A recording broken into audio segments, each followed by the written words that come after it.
नमस्कार, आप देख रहे हैं कंज्यूमर इज किंग। मैं हूं आपके साथ प्रशांत पांडे। हर दिन हम आपके सामने एक ऐसे विषय पर चर्चा करते हैं जिसके जरिए हम समझने की कोशिश करते हैं कि उसका आपकी जिंदगी पर क्या असर है। अगर वो इम्पैक्ट नेगेटिव है तो उसके समाधान क्या हैं, रास्ते क्या हैं। अगर वो इम्पैक्ट पॉजिटिव है तो आखिर वो किस तरह से व्यापक असर डाल रहा है, बदलाव ला रहा है। और आज एक ऐसे ही विषय पर बातचीत करेंगे, बात डिजिटल दुनिया की। दरअसल डिजिटल दुनिया ने सहूलियतें तो बढ़ाई हैं, उसके साथ ही हमारे लिए एक अलग तरह का संसार खोल दिया है। खासतौर पे सोशल मीडिया और ओटीटी, इन सभी पर हम कंटेंट कंज्यूम कर रहे हैं। इंफॉर्मेटिव कंटेंट का दायरा बहुत बड़ा है, न्यूज़ या बाकी चीज़ें भी हम कंज्यूम कर रहे हैं। लेकिन इसके साथ ही ये हमारे प्लेटफॉर्म ऐसे हो चुके हैं जो हमें एक अलग स्तर पर ले जा रहे हैं। बहुत सारे लोग कंटेंट क्रिएटर्स बन रहे हैं, बहुत सारे लोग जो है अपने टैलेंट्स को दिखा रहे हैं, चाहे वो दूर दराज के इलाकों गाँव में क्यों ना हो। लेकिन इसका एक दूसरा पहलू है। पहलू यह है कि सोशल मीडिया और ओटीटी पर न्यूडिटी, एडल्ट कंटेंट धड़ल्ले से चल रहे हैं और इस पर कोई रेगुलेशंस नहीं है। इसको एक तरह से सेल्फ रेगुलेशन के तहत तमाम चीज़ें ऐसी हो गई हैं कि ये आपके हाथ में है कि आप इसे कंज्यूम करें या ना। लेकिन अब सुप्रीम कोर्ट ने साफ कह दिया है कि इंटरनेट पर डाली जाने वाले कंटेंट की जिम्मेदारी तय होनी चाहिए। सुप्रीम कोर्ट ने इंडियाज गॉट लेटेंट विवाद पर दरअसल सुनवाई की। सीजेआई सूर्यकांत की बेंच ने सुनवाई में साफ तौर पर कहा कि डिस्क्लेमर और वार्निंग अब असरदार नहीं होने वाले और एडल्ट कंटेंट बनाने वालों के लिए मौजूदा नियम काफी नहीं है। कोर्ट ने केंद्र सरकार को 4 हफ्ते के अंदर सख्त रेगुलेशन बनाने का आदेश दिया है, बिल्कुल उन कानूनों की तरह जिसमें किसी को नीचा दिखाने पर कड़ी सजा का प्रावधान हो। वहीं सुप्रीम कोर्ट ने यह भी सुझाव दिया है कि सरकार गाइडलाइंस का ड्राफ्ट जारी करे, लोगों से सुझाव ले और एक neutral, independent, autonomous expert committee बनाए जिसमें डोमेन एक्सपर्ट और कानून के जानकार भी शामिल हों। आपको जानकारी के लिए बता दें कि ओटीटी प्लेटफॉर्म्स पर भी पिछले कुछ समय से कई सवाल खड़े हुए हैं। कई सारे ओटीटी प्लेटफॉर्म जिम्मेदार हैं, वो तमाम गाइडलाइंस का पालन करते हैं, लेकिन इसकी आड़ में कई ऐसे प्लेटफॉर्म रहे हैं जिन्होंने वेब सीरीज के नाम पर अश्लीलता परोसी। कई ऐसे प्लेटफॉर्म रहे हैं जिन्होंने इस तरह का कंटेंट पेश किया जिनको अंत में हटाना पड़ा और कई ऐप्स के खिलाफ कार्रवाई भी हुई। ऐसे में बड़े सवाल पैदा हो रहे हैं। बड़े सवाल कि सोशल मीडिया पर एडल्ट कंटेंट की आज़ादी क्या अब धीरे धीरे कहीं ना कहीं समाज के खिलाफ जा रही है। सोशल मीडिया और ओटीटी पर अब सख्त कानून बनाने की जरूरत है। एडल्ट कंटेंट बनाने वालों की जिम्मेदारी कौन तय करेगा? क्या बोल्ड कंटेंट समाज में महिलाओं के प्रति अपराध बढ़ा रही? तो पुराना सवाल है, लेकिन इन सारे पहलुओं को हम चर्चा में शामिल करेंगे और इन सभी पहलुओं पर बातचीत करेंगे। और आज हमारे साथ खास मेहमान जुड़ चुकी हैं, सुप्रीम कोर्ट की वरिष्ठ वकील खुशबू जैन। खुशबू, थैंक यू सो मच अपना कीमती समय देने के लिए। और हमारे साथ अमन रशीद हैं, social media expert times network से। अमन, आपका भी बहुत बहुत स्वागत। तो सबसे पहले खुशबू जी, मैं आपके पास आना चाहूँगा। हमें ज़रा विस्तार से बताएं कि इस पूरे मामले में सुप्रीम कोर्ट ने क्या क्या कहा है और कहाँ कहाँ चिंता जाहिर की है। सुप्रीम कोर्ट का कहना ये है इस बात पे कि ये जो अडल्ट कंटेंट सोशल मीडिया पे आता है, ये इसकी कोई अकाउंटेबिलिटी नहीं है। तो अगर आपके पास में right to freedom of speech and expression जो गारंटीड है कॉन्स्टिट्यूशन में, वो है, पर ये जो राइट है ये अगर किसी और को हार्म करता है तो ये आपका कोई एब्सोल्यूट राइट नहीं बनता है। और ये जिस तरीके से हार्म करता है उसका इम्पैक्ट जो हो जाता है, उसके बाद में लोगों के पास में ऑप्शन बचता है कि वो जाके उसके लिए जस्टिस मांगे, पर तब तक समय बहुत बीत जाता है। बिकॉज अगर आप आईटी रूल्स को भी देखेंगे, जो 2021 के रूल्स आए थे आईटी एक्ट में, उसमें भी बोला जाता है कि 24 आवर्स 72 आवर्स की कुछ टाइमलाइन होती है कंटेंट टेक डाउन की। बट जो इंटरनेट की दुनिया है वहां पर कंटेंट बहुत आसानी से वायरल हो जाता है और इसका कोई ऐसा वो भी नहीं है कि किसी शहर में या किसी देश तक सीमित रहे, ये ग्लोबली वायरल हो जाता है। तो जो डैमेज की बात होती है वो बहुत बहुत अच्छे से डैमेज हो जाता है जब तक आप जाके कंप्लेन करें या कोई इंसान इस चीज के बारे में कोर्ट में जाने की कोशिश करे या पुलिस स्टेशन जाने की कोशिश करे। तो उसी को उन्होंने मद्देनजर रखते हुए बात करी कि बहुत सारा अब्यूजिव अडल्ट कंटेंट है या फिर ऐसा कंटेंट है जो लोगों के राइट्स के अगेंस्ट चला जाता है, और ये जो सारा कंटेंट है ये अनरेगुलेटेड या अनअकाउंटेबल स्पेस में घूम रहा है। बिकॉज आप इसमें किसको अकाउंटेबल ठहराएं, किसको अकाउंटेबल नहीं ठहराएं, और वो जो टाइमलाइन है और जिस रीच से ये पहुंचता है उससे बहुत इफेक्ट हो जाता है। तो उस बात को लेकर वो बोल रहे हैं कि कोई एक इंडिपेंडेंट, या तो सजेशंस में, डिस्कशंस में ये हो रहा था कि या तो कोई इंडिपेंडेंट कमिटी बनाए जो ना गवर्नमेंट से अटैच्ड हो, ना इन इन सोशल मीडिया जुड़ी इंटरमीडियरी से अटैच्ड हो, इंडिपेंडेंटली वो इस चीजों को देखे कि क्या हो रहा है। प्लस उन्होंने ये भी बात कही कि यहाँ पे बहुत सारे बच्चे होते हैं जो अडल्ट या अबूजिव कंटेंट देखे, जो उनके लिए अच्छा नहीं होता है। तो ये जो उनके उनके आ, आ, आ, उनके ऊपर जिस तरीके का इम्पैक्ट होगा इसको लेकर, तो उसको लेकर भी उन्होंने बात करने की कोशिश की कि बच्चे वहां पर है तो उस तरीके से क्या सिर्फ एक शुरुआत की वार्निंग काम कर सकती है कि ये अडल्ट कंटेंट है, क्या ये इतना करने से क्या काम बन जाएगा। तो ये सारे डिस्कशन की बात की गई थी और बोला कि ये बहुत ही अहम मुद्दा बन चुका है, बिकॉज जिस तरीके से हम टेक्नोलॉजी, जो सोशल मीडिया और एआई है, इन दोनों का अगर जो मिलन होकर अब अभी हम जिस एज में है, यहाँ पे बहुत डिफिकल्ट है इस चीज पे, और बहुत इंपॉर्टेंट रोल प्ले करने लगा है सोशल मीडिया रोजमर्रा की जिंदगी में, हर एज ग्रुप पे, बच्चे से लेकर मीडियम एज ग्रुप से लेकर सीनियर सिटीजन से लेकर कोई भी एरिया, आप किसी भी जुरिस्डिक्शन में चले जाएं, आप किसी भी एज ग्रुप में चले जाएं, या किसी भी सेक्स की भी बात करें, तो इसमें कोई ऐसा वो भेदभाव नहीं है। ये सब समान रूप से बहुत लोग इस चीज को, इस कंटेंट को लेते हैं, उससे इम्पैक्ट होते हैं, या उसको यूज करते हैं, उसको इस्तेमाल करते हैं। तो वही बात कर रहे हैं कि कहाँ कहीं किसी टाइप की गाइडलाइन की जरूरत है, उसको पब्लिश किया जाए, उस गाइडलाइन को, उस पे कुछ और ऑप्शंस लाए जाए, ताकि ये बाद में जो रिएक्ट करने की बात है कि अगर कुछ गलत हो गया है उसमें लोग जाके कंप्लेन करें, तो वो तो बहुत हद तक डैमेज तो हो ही चुका होता है, उसमें फिर सॉल्यूशन नहीं मिलता है। तो कोई टेक्नोलॉजी का इस्तेमाल करके कोई एक्सपर्ट कमेटी बनाई जाए जहां पे इस तरीके से हो कि यहाँ पे ये अब्यूजिव कंटेंट वायरल ही ना हो पाए, या लोगों तक पहुंच ना पाए, या फिर कोई और सॉल्यूशन आ सके इस बात को लेकर, या फिर जो एज वेरिफिकेशन की बात है उसका भी एक ऑप्शन दिया गया था कि क्या आधार बेस्ड या किसी और डॉक्यूमेंट के बेस से आप वेरीफाई करें एज को, और फिर देखें कि उस कंटेंट को उनको दिखाया जाए या नहीं दिखाया जाए, बच्चों को अडल्ट कंटेंट।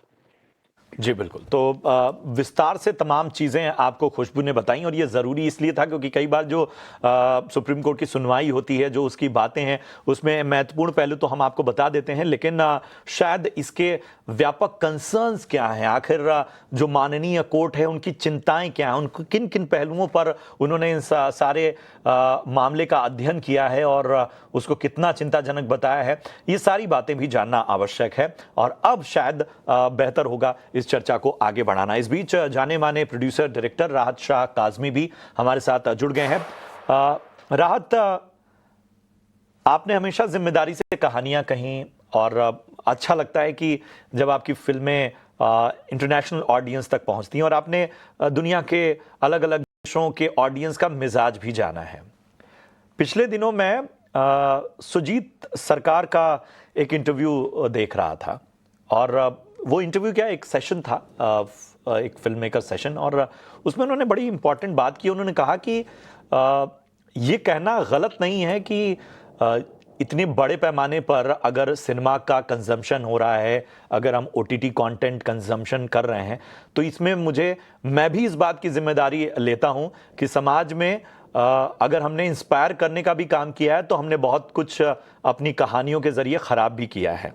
हमें ये बताइए कि ये जो चिंता सुप्रीम कोर्ट ने जाहिर की है कि डिजिटल के नाम पे कुछ भी आप परोस दे रहे हैं, और इसको एक्सेस करना बच्चों से लेके और कई एज ग्रुप के लोगों के लिए बड़ा आसान हो गया है, जहां कोई रेगुलेशन नहीं है। ये आप भी मानते हैं कि ये धीरे धीरे ये एक कंसर्निंग फैक्टर बनता जा रहा है, जिस वजह से माननीय कोर्ट को अब दखल देना पड़ा?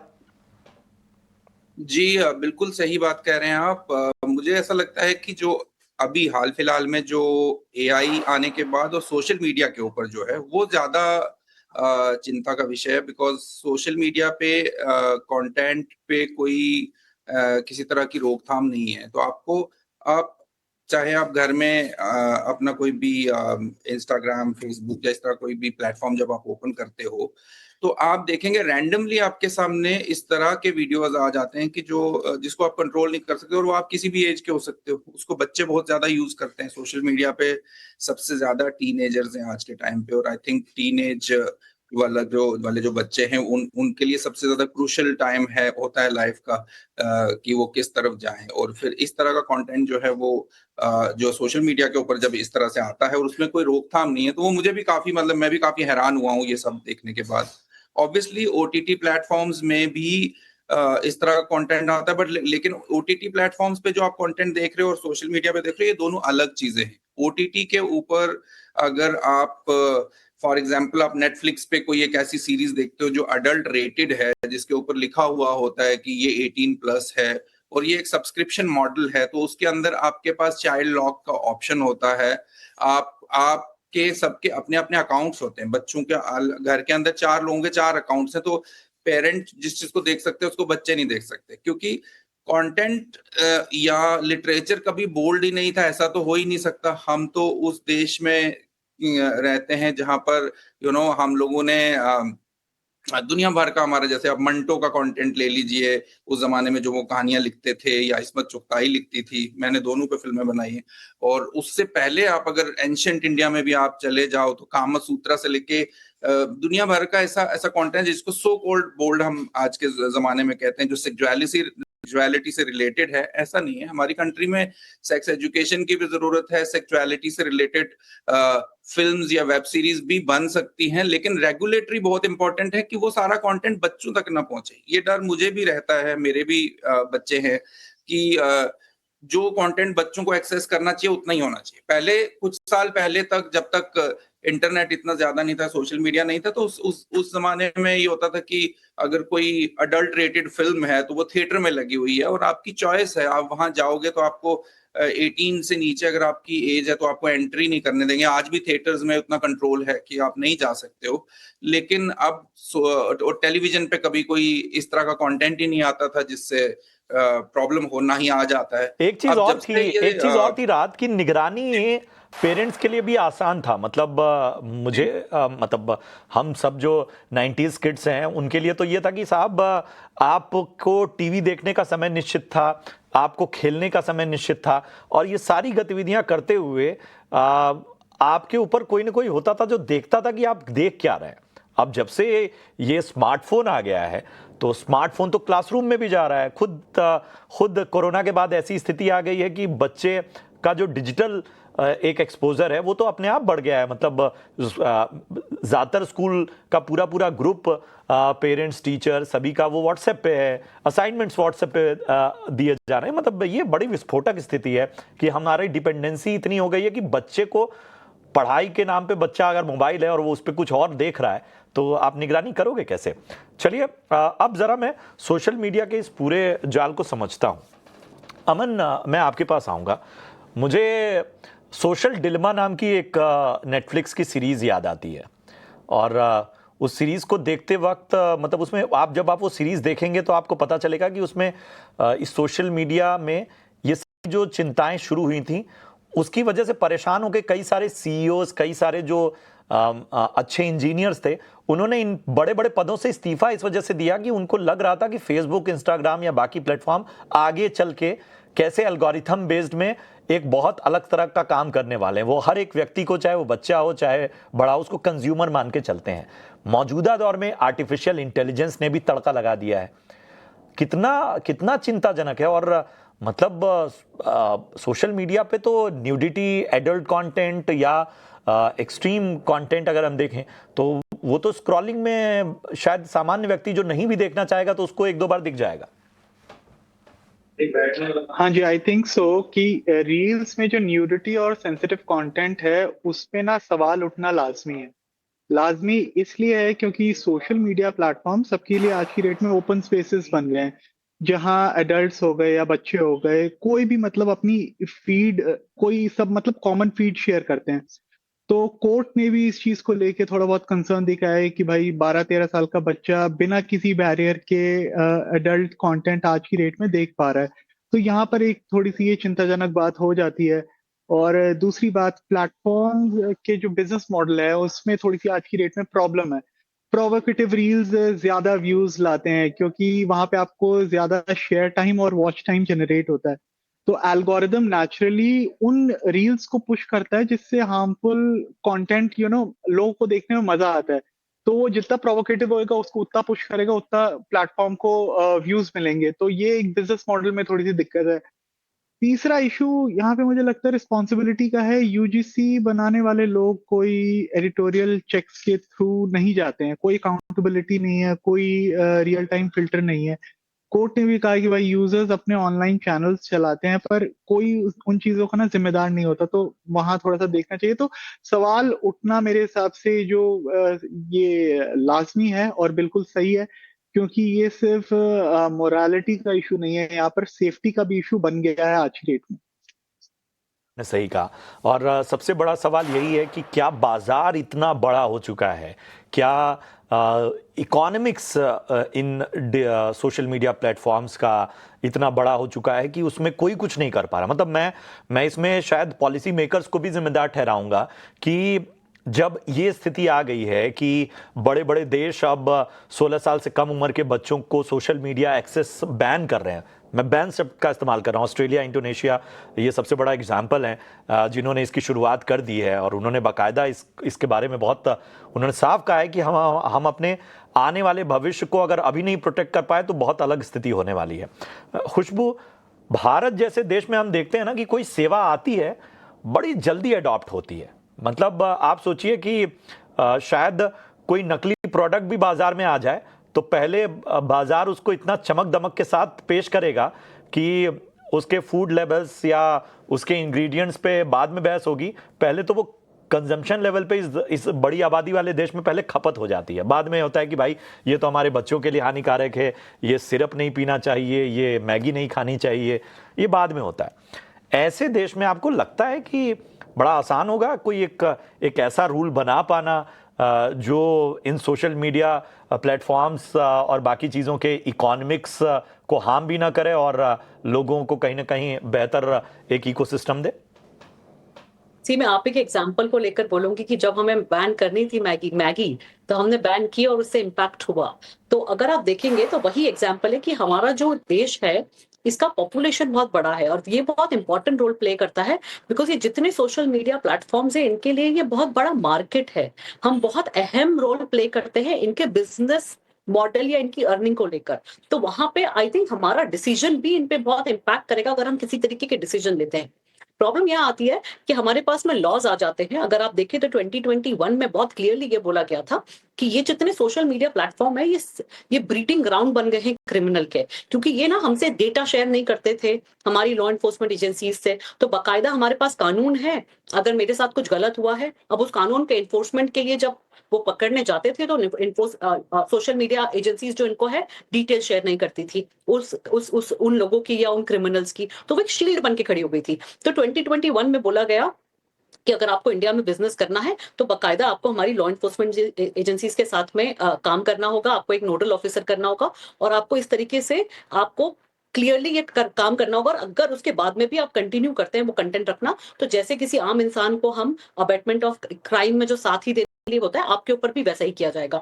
बट ये इन रियलिटी हमने इन्फोर्स नहीं किया उस तरीके से। अभी भी आप और मैं अगर सोशल मीडिया प्लेटफॉर्म खोलेंगे तो हमारे पास में चाइल्ड अब्यूजिव कंटेंट भी मिलेगा जो जिसके लिए तो किसी इंटरप्रिटेशन की भी जरूरत नहीं है कि क्या ये ऑफेंसिव है या नहीं है, क्या ये क्रिमिनल में आता है या नहीं आता है। और ऐसा भी नहीं है कि इनके पास टेक्नोलॉजी प्लेस नहीं है, कि वेयरविदेयर्स नहीं है कि ये पता कर सके कि ये कंटेंट चाइल्ड पोर्नोग्राफिक या अब्यूजिव कंटेंट है या नहीं है। तो वहीं पे बात आती है कि आई थिंक हमें एनफोर्समेंट बहुत टाइट तरीके से करना पड़ेगा और हमें उसका इस्तेमाल करना होगा कि हम एक लार्ज यूजर बेस है इन कंपनीज के लिए, हमारे बिना इनका बिजनेस मॉडल बहुत हद तक इफेक्ट हो जाएगा। तो जब हम इतना इंपॉर्टेंट रोल, अहम रोल प्ले करते हैं तो वहां पर हम इस कार्ड को प्ले क्यों नहीं कर रहे हैं? बहुत इंपॉर्टेंट बात की कि अगर हम ही से आपका बिजनेस आ रहा है तो हम तय करेंगे कि आपको ऑपरेट कैसे करना है। इसी से जुड़ा मेरा एक और सवाल है खुशबू, क्या आपको लगता है, मतलब मुझे ऐसा लगता है, और मैं पिछले दिनों पोल्यूशन पे भी जब शो कर रहा था तो मुझे यही मैंने बात रखी कि शायद ना हमें ये जुर्माने और पेनल्टी वाला जो दायरा है ना उसको इतना अपर लेवल पे बनाना है कि साहब वो जुर्माना भरते भरते थक जाए। मतलब कुछ ऐसा बना दो कि या तो अगर क्योंकि आप क्या हो रहा है कि बड़े प्लेयर्स हैं, मतलब मैं हर सेक्टर की बात कर रहा हूं कि ये बड़े बिजनेस हैं, इनके पास पैसा बहुत है, ठीक है, इनके लिए किसी लीगैलिटी से निकलना या वहां पे एक पूरी लीगल टीम को बिठा देना और लंबे समय तक का उस पर बहस करना उनके लिए आसान है। तो क्या ऐसा नहीं हो सकता कि भाई कट टू कट कुछ ऐसे प्रावधान रख दिए जाएं जो एक स्टैंडर्ड सेट कर दें, एग्जाम्पल सेट कर दें? जी, आपने एकदम बहुत सही चीज पकड़ी है, बिकॉज ये जैसे मार्केटिंग के लिए पैसा अलग हटाते हैं, वैसे ही इसके लिए भी पैसा हटा लेते हैं कि ये जो है हमारे लिए तो बियरेबल कॉस्ट है। इन टेक जायंट्स या बड़ी जितनी सोशल मीडिया कंपनीज की हम बात कर रहे हैं, ये इनके लिए ये अमाउंट बहुत छोटा है, ये पेनल्टी क्लॉज। तो आई थिंक पेनल्टी के साथ में हमें लेके आना पड़ेगा, इम्प्रिजनमेंट का भी क्लॉज लेकर आना पड़ेगा, उसको इम्प्लीमेंट करना पड़ेगा। जहां पर अगर ये विलफुली इस तरीके के कंटेंट को साथ देते हैं इंटरनेट पे आने के लिए, नॉलेज होने के बावजूद, मतलब कि वो भी क्रिमिनलिटी के एस्पेक्ट में आ जाते हैं, और उनको भी उतनी ही सजा मिलनी चाहिए जितनी सजा एक आम इंसान को, आपको और मुझे मिलेगी क्राइम करने में या किसी क्रिमिनल का साथ देने में। तो आई थिंक उस लेवल पर अगर इम्प्लीमेंटेशन होना शुरू हो जाए तो ये एक एग्जाम्पल सेट करेगा। दूसरा, बहुत सारी कंट्रीज ने इतने सारे प्रोविजंस लाए और ये वहां पे बकायदा इन लॉज को कंप्लाई करते हैं। जैसे कि एक लॉ है जो ये बोलता है सिंगापुर में कि अगर कोई फेक न्यूज है, वो 5,000 लोगों ने पढ़ी आपके प्लेटफॉर्म से, तो वो 5,000 को आप वापस इंफॉर्मेशन भेजेंगे कि ये गलत न्यूज थी। तो वो ये सारी चीजें कर रहे हैं वहां पे जहां पे लॉज बनते हैं और जहां पे हो रहा है। हमारे यहाँ पे लॉज, पहली बात तो हमें कैचअप करना पड़ेगा लॉज में। दूसरा, इंप्लीमेंटेशन बहुत इंपॉर्टेंट रोल प्ले करता है यहाँ पर, क्योंकि अगर कड़क इंप्लीमेंट नहीं किया तो प्रॉब्लम है। और आई थिंक पेनल्टी क्लॉज इनके लिए कोई मायने नहीं रखती है, वो आपका एकदम सही पॉइंट है। पेनल्टी इनके लिए एक एक्सपेंस हो जाता है जो एज इट इज ये साइड में रख देंगे, बहुत छोटा सा अमाउंट है इनके लिए। स्पेशली जितनी भी ये कंपनीज है, इनकी एक कंपनी नहीं है, इनके 5 कंपनीज है, और उनका रेवेन्यू मॉडल बहुत अच्छे से सीमलेसली अपनी ग्रुप कंपनीज सबसे पे बड़ी चलता बात है कि तो उनके कंप्लायंस और लिए बाकी ये चीजों पे ये तो चीज है। जवाब भी नहीं देते। मतलब आप मैं बिल्कुल। बहुत छोटी सी चीज बता रहा हूं कि इंस्टाग्राम या बाकी प्लेटफॉर्म्स पे आपको एक सामान्य सी अगर कहीं पे इशू आ रहा है तो उनको आप भेजेंगे, वो 7 दिन बाद ऐसा आंसर देते हैं कि आपको वो समझ में नहीं आएगा। बहुत छोटे छोटे रेजोल्यूशन वो नहीं देते हैं। रात मैं यूरोप की अगर बात करूं, फिल्म मेकिंग या बाकी चीज़ों की, तो एक स्वच्छंदता रही है। एक मतलब मैं फिल्म मेकिंग और कंटेंट की बात करता हूं, ठीक है, और वो वहां शुरू से रही है। वो ऐसा नहीं है कि वो अचानक आई है, वो वहां शुरू से रही है। वहां पर एक रेवोल्यूशन रहा है सिनेमा को लेके। हम बात करते हैं भारत की, तो भारत में हमने देखा कि एक एडॉप्शन आया कि एक दौर था जब पर्दे पर किसिंग सीन भी जो होता था वो बहुत बड़ी चीज़ थी, ठीक है, या किसी भी चीज को सिंबल के सहारे, जिसको मेटाफर कह लीजिए, आप प्रतीकात्मक तरीके से कह लीजिए, उनके सहारे फिल्म मेकर्स ने दिखाना शुरू किया। एक दौर ऐसा आ गया है कि बहुत कमर्शियल फिल्मों में बहुत ऐसी ऐसी चीजें कहीं ना कहीं नॉर्मलाइज की जा रही हैं, जिसको सेंसर के जरिए भी पास किया जा रहा है, जो वाकई शायद आप परिवार के साथ, या मतलब भले आप 5 मिनट का गाना देख लीजिए, चाहे किसी और तरीके से कोई सीन देख लीजिए। क्या ये एक बड़ी ही कहते हैं स्टेप बाय स्टेप ऐसा हुआ है कि इवोल्यूशन के नाम पे या थोड़ा सा दायरा बढ़ाने के नाम पे बड़े तेजी से ये सब एडॉप्शन हुए हैं? जी बिल्कुल बिल्कुल, ये आपका कहना बिल्कुल सही है। आज भी कुछ ए लिस्टर एक्टर ऐसे हैं जो ये नियम जो है फॉलो करते हैं कि वो किसी इस तरह का कोई न्यूडिटी वाला सीन नहीं करेंगे। लेकिन वहीं पर दूसरी जो है, आप कहेंगे कि मोस्टली लोग जो फिल्म्स हैं या वेब सीरीज है, उनके अंदर उन सीन्स का दायरा बढ़ा दिया गया है, क्योंकि अनफॉर्चुनेटली हमारी इंडस्ट्री जो है वो वेस्ट को हमेशा फॉलो करती रही है। इंडस्ट्री क्या, पता नहीं क्यों, हमारा कल्चर भी आज भी आप देखेंगे तो हमारे मुंबई, दिल्ली जैसे शहरों में जितने लोगों से आप मिलोगे सब अंग्रेजी में एक दूसरे से बात करते हैं। लोग बच्चों से इंग्लिश में बात करते हैं, जो हमारी जबान भी नहीं। हम लोग अपनी जबान धीरे धीरे भूलते जा रहे हैं। वो उसी का इम्पैक्ट, ये सिनेमा जो है ना, ये एक आईना है सोसाइटी का, और सोसाइटी आईना है सिनेमा का। सो ये आज के दौर में ये दोनों चीजें हो गई हैं। तो जैसे मंटो ने कहा था ना कि मैं दर्जी नहीं हूँ जो कपड़े पहनाऊं, मेरा काम आईना दिखाना है। सो कहीं ना कहीं अब वो दो तरह की विचारधारा है फिल्म मेकर्स की भी। एक तो वो है जो राजश्री प्रोडक्शन जैसे लोग हैं, या जो लोग और भी बहुत सारे ऐसे लोग हैं जो इन उसूलों को फॉलो करते हैं कि उनकी एक जिम्मेदारी है सोसाइटी के प्रति, और वो जो फिल्म बनाए, वो या वो जो भी वेब सीरीज बनाए या वो कोई भी कंटेंट बनाए, वो परिवार के साथ देखा जा सके। दूसरी तरफ कुछ इस तरह के फिल्म मेकर भी हैं जो इन चीजों की केयर नहीं करते, और वो जो है बिल्कुल उस तरह का कंटेंट लाना चाहते हैं जो नहीं आया, जो लोगों को इंट्रीग पैदा करता है। At the end of the day, जैसे मैम ने भी अभी कहा कि ये एक मार्केट है। चाहे वो सोशल मीडिया हो, चाहे वो फिल्म मेकर हो, सबके लिए कंज्यूमर है जो एक इंसान है, एक आम इंसान है। तो वो कंज्यूमर को कैसे टारगेट कर सकें, कैसे उसको इंट्रिग करें, इसलिए करते हैं। बट डेफिनेटली किसी भी फील्ड में आप अगर हैं तो वो एक जिम्मेदारी बहुत ही इंपॉर्टेंट है कि आप क्या दे रहे हैं समाज को, वही वापस लौट के आने वाला है। क्योंकि चाहे हमारा पहले के जमाने में लिटरेचर का जितना इफेक्ट होता था, आज लिटरेचर से ज्यादा सिनेमा का इफेक्ट है। हमारी पूरी सोसाइटी बदल जाती है सिनेमा से। सिनेमा से मेरा मतलब सिर्फ फिल्म नहीं, बल्कि अच्छा था, तमाम मतलब तरह के जो मुझे तो बड़ी खुशी होती थी। एक दौर ऐसा था कि जब चलो भाई हम स्टार के स्टाइल को कॉपी करते थे, या एक तरह से उसकी किसी अच्छाई को कॉपी करते थे, या एक दौर था कि लोग शायद गांव कस्बों में भी कोई फिल्म देख के आते थे तो उसको रिक्रिएट करते थे अपने अंदाज में। एक ह्यूमर भी था। मेरे ख्याल से आप सभी ने एक्सपीरियंस किया होगा वो सारी चीजें। लेकिन अब मुश्किल क्या हो गई है कि अब मैंने, जब आपने लिटरेचर का जिक्र किया तो एक लिटरेचर का एक बड़ा अच्छा शब्द है कि लोकप्रियता, यानी पॉपुलैरिटी। लोकप्रियता की मक्खी जो है वो सस्ती चीजों पे ज्यादा भिनभिनाती है। मतलब एक लाइन में कहा जाए तो शायद ये वायरल दुनिया, हर कोई वायरल हो जाना चाहता है, हर किसी को वायरल होना है, और ये सबसे बड़ी चिंता, इसमें कहीं कोई दायरा नहीं है। एक चीज जो खास तौर पे समझने की बात है वो ये है कि आखिर ये जो प्लेटफॉर्म्स हैं ये काम क्यों नहीं कर रहे? मतलब ये तो इनकी जिम्मेदारी थी, इनके यहाँ ये सारी चीजें हो रही थी। अमन, प्लेटफॉर्म्स इतने उदासीन क्यों हैं? मतलब उनको क्यों नहीं समझ में आता, या वो इस तरह के कंटेंट को, मतलब जहां पे भाई उनके पास तो फिल्टर है, वो कर सकते हैं, वो नियम कायदों का इंतजार क्यों करते हैं? वो आप इसको ऐसा समझ लीजिए कि डिजिटल वर्ल्ड में ना आज की डेट में सुधार की बहुत जरूरत है। ठीक है, तीन तरफ ये सुधार हमें चाहिए, टेक, रेगुलेशन और यूजर रिस्पॉन्सिबिलिटी में। तो जहां हम टेक्नोलॉजी की बात करते हैं तो प्लेटफॉर्म्स को प्रोएक्टिव डिटेक्शन सिस्टम्स लगाने होंगे जो सेंसिटिव कंटेंट को ऑटो फ्लैग कर सके। जैसे कि आप बैंकिंग में देखते हो फ्रॉड डिटेक्शन होता है, वैसे ही कंटेंट इकोसिस्टम में जो रिस्की अपलोड्स को तुरंत हम वहां पर होल्ड कर पाए उसको। तो एक स्ट्रॉन्ग एज वेरिफिकेशन प्रोसेस भी नेसेसरी है, चाहे आधार का हो या कोई ऑल्टरनेट सिस्टम हो।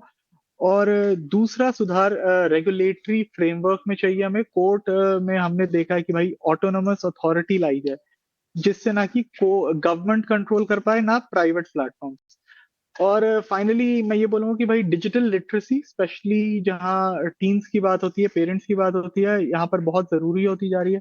इंटरनेट को मान लीजिए आज की डेट में सबने एक प्लेग्राउंड समझ लिया है, पर इसको आप एक हाई स्पीड हाईवे समझिए, जहाँ पे बिना रूल्स के ना एक्सीडेंट होना गारंटीड है। तो यूजर्स को अवेयरनेस चाहिए कि भाई एक रील से या एक ट्वीट से या कोई वीडियो से किसी की जिंदगी, रेप्यूटेशन और मेंटल हेल्थ को डायरेक्टली इम्पैक्ट होता है।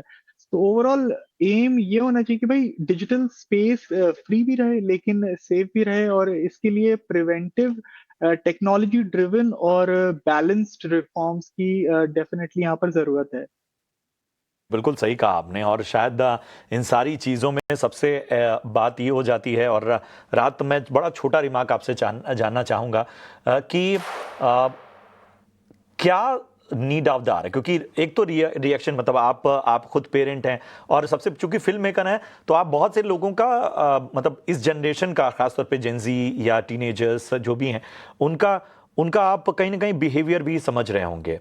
हम देख रहे हैं कि अगर गेमिंग उनकी ज़िंदगी से हटा ली जा रही है या उनसे स्मार्टफोन छीन लिया जा रहा है, तो उसके रिपरकशन भी बड़े अजीब हो रहे हैं। मतलब वो रिएक्शन भी बड़ा मतलब अगर उनको सोशल मीडिया की पाबंदी लग जाए तो इसका क्या भरोसा कि वो उस पर बहुत ही ब्लास्टिंग रिएक्शन ना दें? नहीं, बिल्कुल सही है। क्योंकि आज के बच्चे और जिस वक्त हम बच्चे थे, उनके सब चीजों में बहुत फर्क है। हमारे टाइम पे जो है, हमें माँ बाप दो थप्पड़ भी लगा दें तो हमें वो एक रूटीन लगता था कि ये तो रोज का है। लेकिन आज के दौर में अगर आप बच्चे को आप डांट भी दोगे तो वो इतने सेंसिटिव भी हैं। इन अ वे अच्छी बात भी है कि वो, उनको लगता है कि मुझे डांट क्यों पड़ी, तो कई बार वो बहुत ज्यादा ओवर थिंकिंग करने लगते हैं। और कई बार आप बच्चे को बोलते हुए भी आपको जो है ये लगता है कि यार मैं ये बात बोलूं कि नहीं, कि वो इस बात को गलत ना ले ले। तो you have to deal with the kids very sensitive तरीके से, आपको अपने बच्चों के साथ डील करना पड़ता है। तो ये बच्चों को तो कंट्रोल करना है ही, लेकिन इसके साथ साथ मुझे जो लगता है, जैसे फॉर एग्जांपल यूट्यूब जो है, यूट्यूब ने काफी हद तक कंटेंट के ऊपर जो है एक वो कर रखा हुआ है कि अगर कंटेंट बहुत ज्यादा बोल्ड है तो उसको उसके ऊपर उनको जो है एक्शन आ सकता है, उसको वो पुल डाउन कर सकते हैं कुछ। हालांकि पूरी तरह से नहीं है, बट काफी हद तक किया हुआ है। इसी तरह social media definitely they have all those technological things जिससे वो कंट्रोल कर सकते हैं कि जैसे ही कोई ऑब्सीन कंटेंट है या इस तरह कंटेंट है जो नहीं है, या तो उनको फिर इस तरह का एक सिस्टम बना सकते हैं कि जिस तरह हम प्रीमियम कंटेंट कहते हैं कि सोशल मीडिया के ऊपर भी आपको फिर एंटर करना पड़ेगा कि you are 18+ and there is a proof कि आपका जो अकाउंट है वो 18+ का है, आपको वहां क्लिक करना पड़े और आप ऑथेंटिकेट करो और तब आप उस तरह का कंटेंट एक्सेस कर पाओ। अदरवाइज इसको स्ट्रिक्टली और बहुत जल्दी कंट्रोल करने की जरूरत है। आई डोंट थिंक कि गवर्नमेंट शायद सुप्रीम कोर्ट ने उस खतरे को भांप लिया है कि शायद हमें भी अब वक्त रहते कुछ चीजों को नियंत्रित करने की आवश्यकता है। देखिए, डिसिप्लिन और ये जो फ्रीडम ऑफ स्पीच और बाकी चीजें होती हैं ना, उसमें बड़ा ही महीन फर्क होता है। अनुशासन जो है वही जीवन को संवारता है, अनुशासन ही जो है वो हमें भविष्य का व्यक्ति बनाता है। तो शायद तमाम स्टेक होल्डर्स को अगर ये सोचना शुरू हो गए हैं तो इस पे शायद एग्रेसिवली काम करना होगा। बड़ी अच्छी चर्चा रही, थैंक यू सो मच राहत, बहुत बहुत धन्यवाद। खुशबू जी, अमेजिंग इंसाइट्स, और अमन आपका भी बहुत बहुत धन्यवाद इस पूरे एल्गोरिथम और तमाम इस पूरी डिजिटल दुनिया की बारीकियों को समझाने के लिए। उम्मीद करते हैं कि इन सारी चीज़ों से हम थोड़ी जागरूकता ला पाएं। बहरहाल अपना ख्याल रखिए, फिलहाल हमें दीजिए इजाज़त। आप देखते रहिए ET Now स्वदेश। नमस्कार।